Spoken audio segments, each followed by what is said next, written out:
ચૈતર વસાવા આદિવાસી સમાજના લોકોની એકતા, આદિવાસી સમાજના લોકોનું ગૌરવ. ચૈતરભાઈ વસાવા આવનારા ટાઈમની અંદર ગુજરાતની અંદર બૂમ પડાવવાના છે. ક્યાંક ને ક્યાંક અત્યારે તો ગુજરાત આખું હલાવી નાખ્યું છે, પરંતુ જો ચૈતર વસાવા જેલમાંથી બહાર આવશે અને આવવાની તૈયારીઓ ચાલુ કરી દો, બસ 4 દિવસની અંદર ચૈતર વસાવા જેલની બહાર આવી રહ્યા છે. જી આ મિત્રો વાત કરીએ તો ખાલી 4 દિવસ હવે છે જેલની અંદર ચૈતર વસાવા, અને હવે આપણે બધા લોકોએ ખાલી 4 જ દિવસ ચૈતરભાઈ વસાવા ને ઇંતજાર કરવો પડશે. ચૈતર વસાવા આપણા ધારાસભ્ય આવી રહ્યા છે ડેડિયાપાડા, અને ક્યાંક ને ક્યાંક મને લાગે છે કે આ વખતે તો તેમને જામીન મળી જ જશે.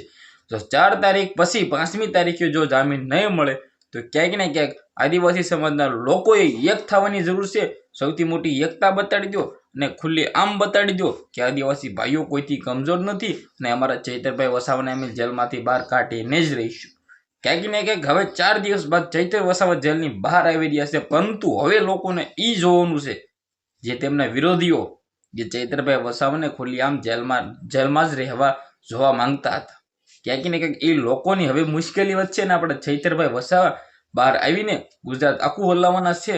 હવે તમને લોકોને ખબર છે કે 2027ની અંદર જે થવાનું છે ને, ગુજરાતની અંદર ભૂચાલ આવશે, ભૂકંપ આવશે, અને આપણા ચૈતરભાઈ વસાવા એક અલગ જ સ્થાન મેળવશે. અને ક્યાંક ને ક્યાંક ચૈતરભાઈ વસાવાને આદિવાસી સમાજના લોકોનું સપોર્ટ પણ જરૂર છે, એકતાની પણ જરૂર છે. સંજય વસાવાને બતાડી દો કે આપણા ચૈતરભાઈ વસાવા ક્યાંક ને ક્યાંક ખાસા છે.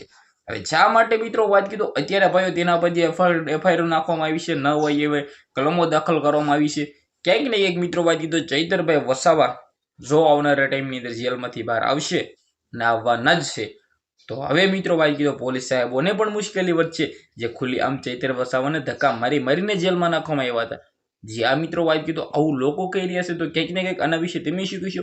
શેર કરી દેજો. આજના વિડીયોમાંથી આટલી જ માહિતી, આપણે એક નવો વિડીયો મળીએ.